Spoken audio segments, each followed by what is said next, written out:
Okay, so I am Kelley Atchley, Executive Director for Pagnozzi Parker Charities. I have been with the charity now for 12 years.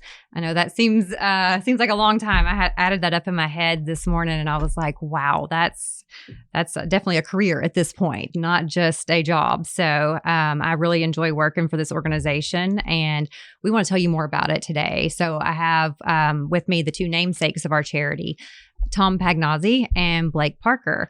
Tom, do you want to touch a little bit about your career and how we got started with the organization? Well, it goes way back. I played baseball here for Coach DeBryan in 1983. I was here 1 year from a junior college out in Arizona. And then my relationship with him, grew over the time. And I was drafted by the St. Louis Cardinals out of University of Arkansas. Got to the big leagues in 1987, and played 12 years there in St. Louis. Won 3 Gold Gloves, All-Star. Coach DeBryan, they've always had it was called the Swatters Club. Mm-hmm. It was a golf tournament and a fundraiser for baseball. I mean, literally, it might be buying 5 cases of baseballs, buying a batting machine, things that, believe it or not, years ago, sports at the University of Arkansas, baseball wasn't right. Wasn't a profit sport. It was, losing a lot of money every year, most college sports. So he asked me one time, I'd come to the golf tournament a couple times, and then, it was kind of stagnant. And he asked me if I'd put my name on it. And I said, well, Coach, the way I do things, if I'm going to put my name on it, I'm going to get fully involved. And, I would like to have some say in things that we do. Right. So we did that. And we were having success, tremendous success. And then he retires. And really a few years prior to retiring, they put my name on it.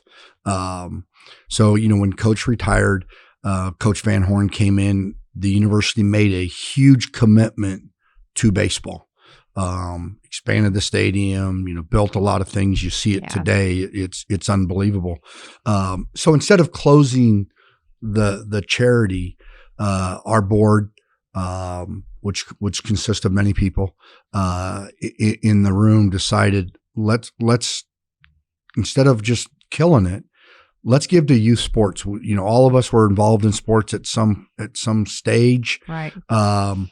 So that's how it became that. So kind of shifted gears. It shifted gears to providing for the underprivileged kids that didn't have the funding to go play sports, whether it's league, just fees that are associated with all sports, boys and girls. It wasn't just baseball. It's a lot of sports. So that's really how the focus went. And, we grew it into different events. It was in the beginning, it was just a golf tournament. Right. And we've grown into multiple events, that we can cover at a later time. Right. Yes. So I think that shift happened in about 99. That's when it actually became Pagnozzi Charities. So I don't remember what year it was. Yeah, yeah, 99. So that's when the actual charity was formed. And then in 2019, we kind of shifted gears a little bit more and changed the name to Pagnozzi Parker Charities and brought on Blake Parker as a partner in the organization.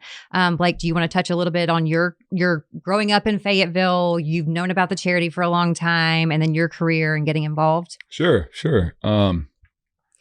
This is my 4th year, I guess. Just marks the 4th year of being with Tom and you, Kelley, and the charity. And you guys have been doing it for a lot longer than I've been here. But I know that you do a tremendous amount of work for the charity, and Tom and I both appreciate everything that you do. Thank you. Being on for a few years now, I like to just contribute every way I can. Growing up, my dad and a couple of his buddies were always involved with the charity. It was a big event every year for me to go to the live auction and come home with a jersey. I still got them in my garage. And it's cool jerseys that you wouldn't see most other places. One that I remember, Mike Allstott, he was a fullback for the Buccaneers back in the day, and I got his jersey, and I'll never forget, just memories like that of being around the tournament, the event, the auction, the great people, what they're doing for the local community, being a Fayetteville kid, knowing how important sport was for me in my life growing up, and how great it was, and how everyone was taken care of, and that's the community feel that Fayetteville has, and I'm really just proud to be a part of it. Not only do we provide entry fees, scholarships for baseball, softball, basketball, volleyball, football, and soccer. We also offer equipment, uniforms, any other types of resources that can help any kids play sports and get involved. That's right. So we assist underprivileged children, kindergarten through 8th grade, right here in Northwest Arkansas. Our funding comes from local. It stays local. We are a small organization, so every bit that we are able to give out has been fundraised here locally. Our families qualify for our assistance if they qualify for free or reduced lunch at school. That's just an easy way for us to keep those guidelines even across the board. That kind of changes annually, but we keep up with those changes through the Department of Human Services. We also have a new program in the last year called the Best Life Program, where we are able to provide assistance to Special Olympics or para-athletes.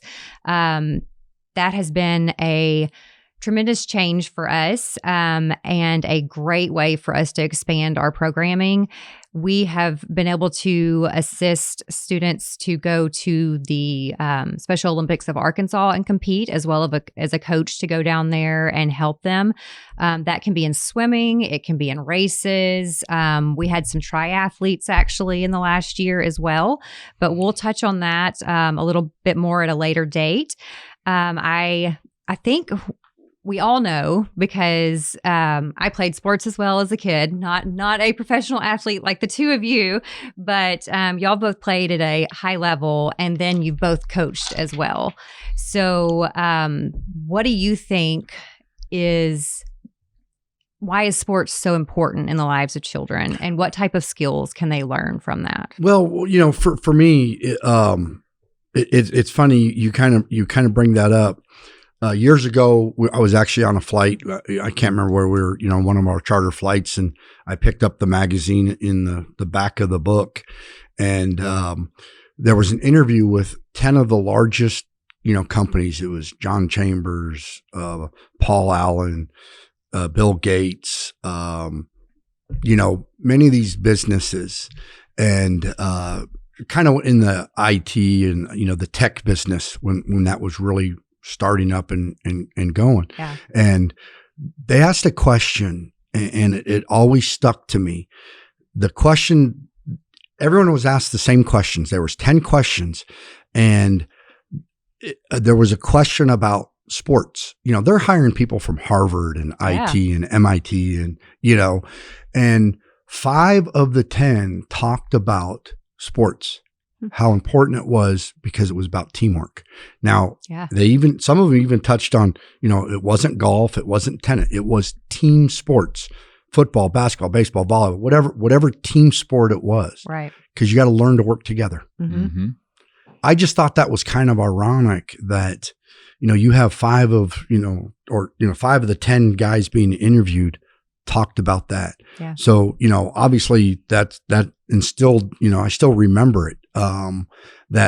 That's what they talked about was the teamwork, the willingness to work together, the commitment. And the further you went along, the more they liked you in an interview when it came down to who are we deciding, am I taking Blake or am I taking Kelley? Well, Blake played in the big leagues. Kelley, she played high school. Mm-hmm. Blake, you got the job, right. So it was something I'll always remember. Sure. And that's how I try to, when people ask me that, because I get that question asked, what did that do? I know what it did for me. Mm-hmm. Sure. And you move on. Well, sports provides children with the opportunity to interact with each other and then the coaches. It gives them it shows them how to work in teams, develop important social skills, communication, leaders. Yep. The leaders, you're going to see the leaders emerge through team sports. The ones that want to lead, and the ones that want to follow, and sometimes following, that's your role, and that's where you thrive. But people can, do all sport, be a different, have a different role in that team. But if you get involved like that, you can really have that social development as well. Right. I think one of the big things it teaches is accountability. You have that responsibility to your team to show up and put your 100% in. And then also humility. Like, how has the game taught you humility, made you humble? Without a doubt. Yep. Yeah. One thing sports provides as well is role models. It can be coaches, other athletes, or simply the way a parent reacts in the games. Because let's face it, not all parents react well to sports. Sure. So, I have a story about that. I grew up in Tucson, Arizona, which was a really good baseball area. And I had a coach named Ron Cunningham. Okay. At 12 years old, he was actually dating one of the players' sisters, and he had just come back from Vietnam. Wow. So what we didn't know at this time, now today they would put him in jail as a coach because he could get 11 kids in a Fiat. Oh, wow. We went everywhere. They hired him to kind of, the dad, talk to all the parents to try to help Ron out. He was coming back from a, not a really great time in life. Yeah. And, I don't know this story till a lot later. So this is in 1974. Well, my rookie year in the big leagues in 80, I haven't seen him since then. My rookie year in the big leagues, I hear thinking position yelled from the stands. And what that was is when you made a mistake, you got in thinking position, which was a push-up. 6 inches off the ground, you held until he said up, and as soon as I heard that, I turned around and looked for him. I mean, I knew who that was. Yeah. And they always say there's a voice that you could be in a million people, and that voice you can hear from somewhere if it's loud enough. Sure. You'll recognize it. And it was him. And we reconnected, and we went out that night, and then he had a cook over, and we're at his house, because I had a bunch of family in town because, Arizona, California, San Diego was the closest we got. And I asked him, I said, what happened? You disappeared on us. I mean, you just left. He goes, obviously him and the girl broke up. So he went back to California and went to work. And, it was very successful. I mean, he sent me some shoes called Uggs. Yeah. Way back when. And I called him up and said, you lost your mind. These are ugly. And he helped that company come from Australia to the U.S. Really? Wow. And he did the Denver Nuggets. He was kind of a takeover guy. They put him in place. And so when we were talking, I just said, Ron, I want to thank you for what you did for me, because at that stage in life, I mean, he made me really I love the game of baseball, but he made me crazy for it. And with work ethic and, determination and those things. And I'm thanking him, and he goes, man, thank you for what you did for me. And I didn't think we did anything for him, but, I didn't know the story. I didn't know he was just coming back from Vietnam. And when you learn that story, and he said, the only thing you could do for me is you give back like I gave back what you guys gave me. He goes, it's a two-way street. And that's another one that I've always remembered. Yeah. That's really good. I've had countless coaches, including one right here, that I told everyone throughout my pro career that he was my baseball mentor. He was the guy that, my freshman year, he was the catching coach at Arkansas, and he was a coach all around, but he focused on the catching, and I was a catcher back then, and he really instilled what it took to get to the next level. If you really want to do this, well, this is what it's going to take, and it was just a guy that I really looked up to. Obviously he had the credentials, and he had done it before. So you tend to listen to guys like that, but I could go on and on about all the coaches that I had, but one that really sticks in my mind was Greg Crow. He was a guy out of Pine Bluff. He played with Torrey Hunter. That's my hometown there. Is it? Yeah, okay. So he he had a good baseball background, and he was one of my favorite coaches ever. He just had a way of bringing us together and making it fun and trusting each other, and that all that good team stuff that you talk about. He was just amazing at it. I'll never forget. We were out at Arkansas Tech. Remind me where that is. That's in Russellville. Russellville. And we've maybe had one or two hits the night before, and we're in a tournament, and we had a really good team. And he gets us there early, and he takes us behind the fence back there, and he had already set up a little fire. He'd set up this fire. He said, "Bring your bats out there. We're meeting behind the fence." We all brought our bats, and he already had a little fire set up, and he goes, "All right, now toss your bats in the fire." They were metal bats, so and we didn't toss them literally in the fire, but kind of scattered them around there. And he goes, "All right, this is we're summoning the great hit gods. We're gonna get them hot. God slamma jamma or something like that, And it was like, and then that day we just absolutely went off. We scored 1 million runs and we blew them out, and it was just those type of things that you'll never forget. That those coaches, they know how to they have that way of bringing you together, making it fun, and being able to trust your teammates and go out and battle with them. And those coaches that have those types of impact are the favorite coaches that I ever had. So yeah. So, Tom, I don't think you're currently coaching any teams at this point. Obviously, you're still involved with youth sports in this area through Fayetteville Youth Baseball and through our organization. But Blake, I know you are coaching a youth team. What do you hope to instill in those kids? What kind of coach do you hope to be? Obviously, a role model for them. But is there anything that you see as being the most important part of that coach athlete relationship? It's a lot of the stuff that I just kind of touched on, but giving that encouragement, because maybe you're the only one in their life that encourages them, right? And you see kids from all different types of backgrounds, especially in rec ball, who need those skills, and just to stay positive. Being positive, if you can teach them one thing, especially at the younger ages, you can run around in circles trying to teach them the game of baseball because it's such an intricate game. Right. But you want to teach them the basics and make it fun. I'm doing a 10U team that I'm helping out, a travel ball team. So that's a little bit another dynamic, but it's the same principles apply of staying positive, trying to be that role model in their lives where just encourage them. Yeah. Just staying positive and good encouragement. I think that's great. Obviously, make it fun is a big one, and staying positive, because you said sometimes you're the only positive reinforcement they get. I think as parents, sometimes it's so easy because you're sitting on the sidelines watching, you're seeing what all the other kids are doing.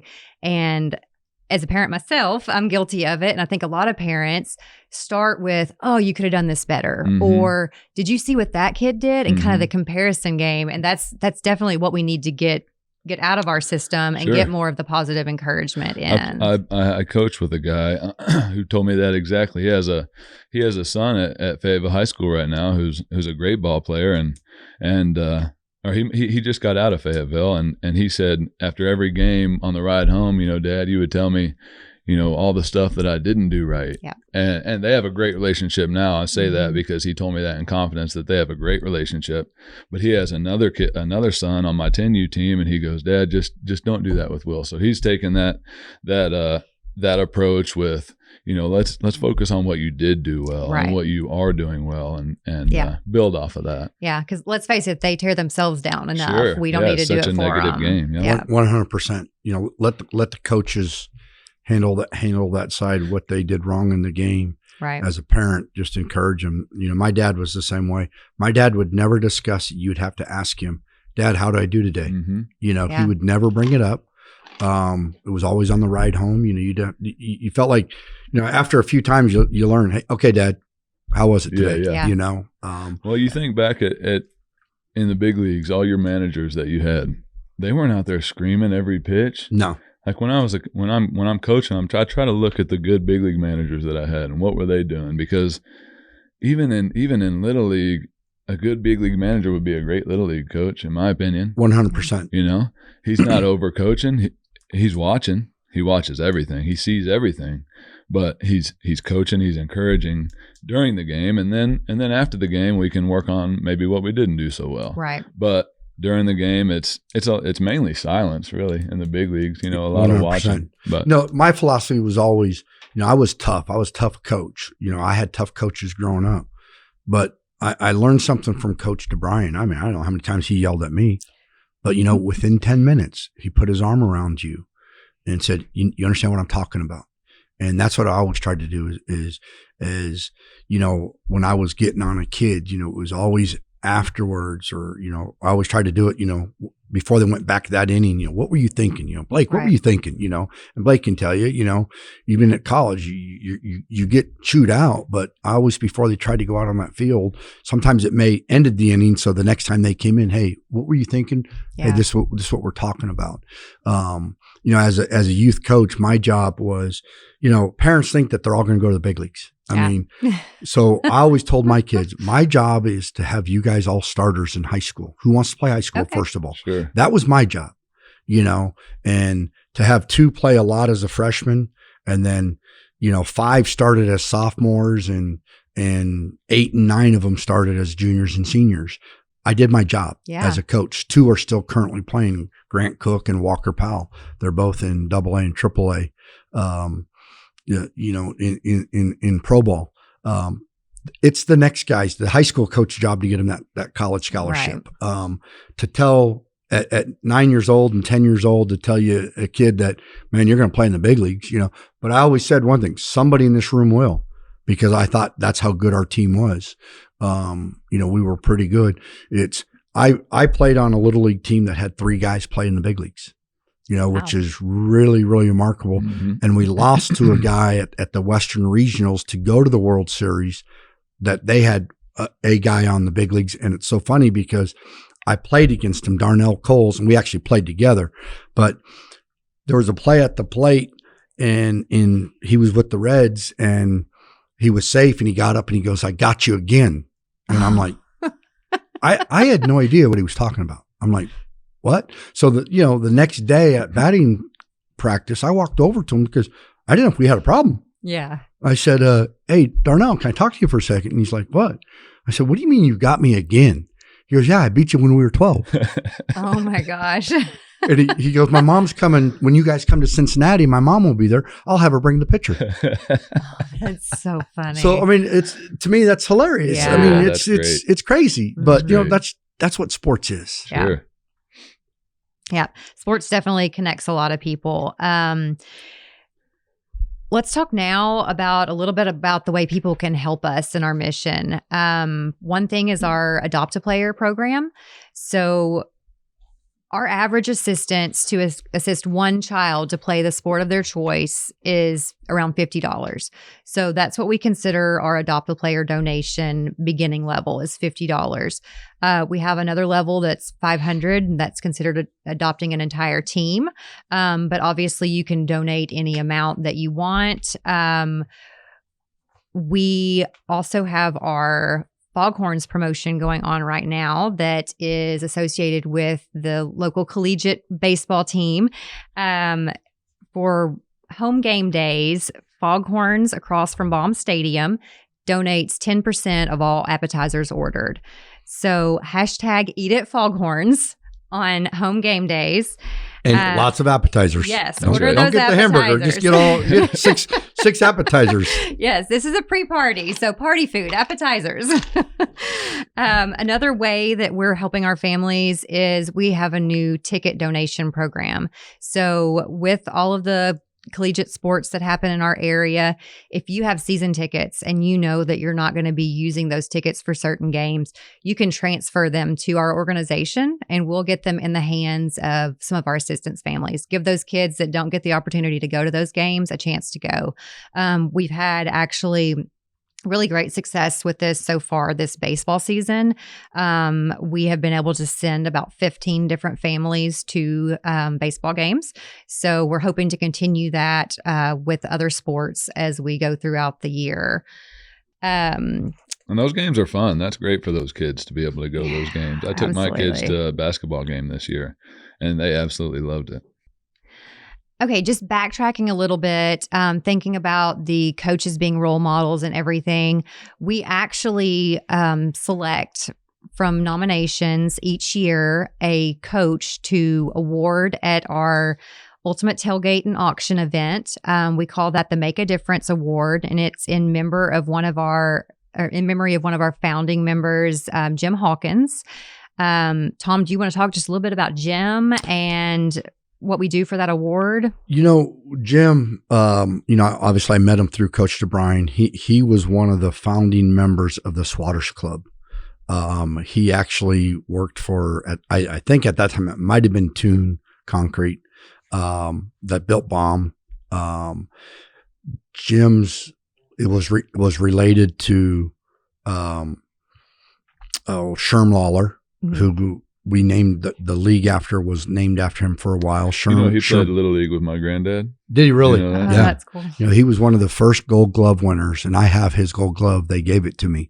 But Jim and I became really good friends.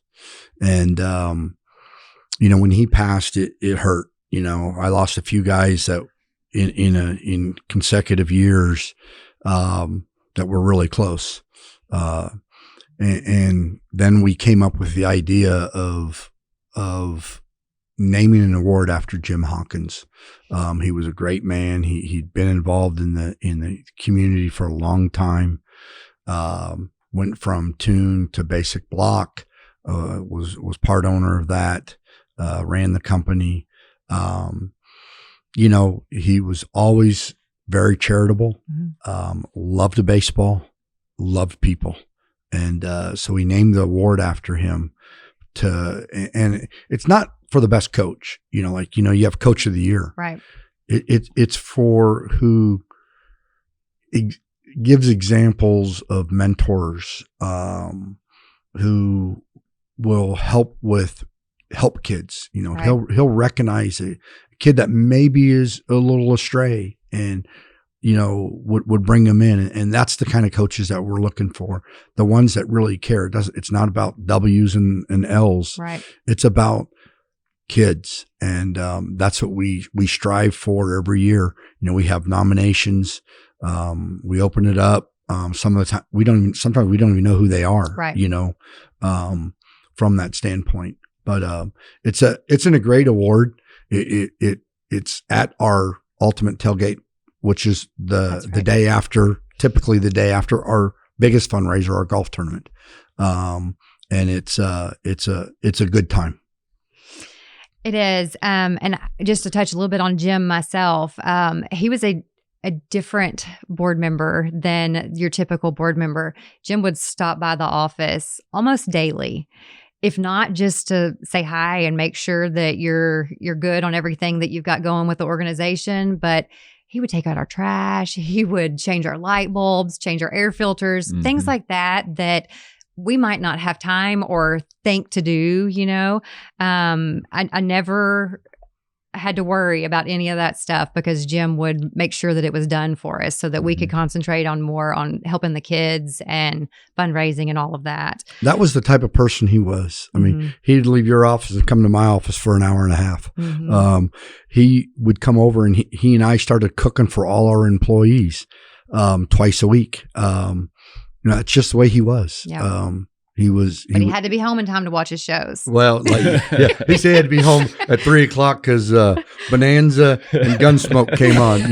That's exactly right. One day I went to look to see if those are really still on, and they are. I don't know if he was going home for that. I think it was more nap time, but Sure. Yeah.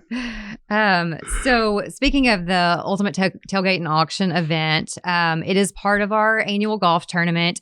That'll be happening this fall, October 27th and 28th. Golf tournament will be at Paradise Valley Athletic Club in Fayetteville. And then the Ultimate Tailgate and Auction happens on October 28th at the Fayetteville Town Center. And we've got some new exciting things coming for that. We'll touch more on that at a later date. But I know, Blake, even before you were part of the organization, you were playing in that golf tournament. I remember seeing your face around there for sure. We won it one year. Yeah, you did. Yeah. 18 under or 17 under. Yeah. So that's always a fun event. And then I just want to touch a little bit on our Big Bass tournament that's coming up in the end of April 29th. We started that tournament back in 2012. Clint Brannon, who works with Tom, came to me with that idea for starting the Big Bass tournament. And since then, it has grown. We have over 250 fishermen that participate in that. And now we've even been able to add a youth division to the tournament. I'm still looking for a partner this year, by the way. So if anyone's interested out there. All right. Yeah. They need to bring the boat too. Yeah, I'm working on that. But yeah, boat would be advantageous. All right. Well, we're really looking forward to that one. We'll touch on that one a little bit more at a later date as well. But those are our two big fundraising events that we have throughout the year. That's where we get the majority of our funds for our programming and everything like that. Possibly adding a third event at some point. But for right now, those are our two. And, you know, the golf tournament has happened. I think this is our 32nd year to have this golf tournament, because obviously it started with the Swatters Club and everything like that. So, Kelley, which is really amazing. I mean, if you look at, you know, we're not a national charity. No, we're local, and I've seen hundreds come and go since we started. For us to have the staying power has been pretty incredible, and that's remarkable to, you know, to you and the previous directors that have created what it is to have the community without a doubt, you know, to continue to grow. It's pretty remarkable. It's local and with local people. Yeah. It's a great time. So you should check it out on our website, www.pagnozziparker.org. We have sponsorship information on there, as well as we'll have registration up soon. So be sure and check that out.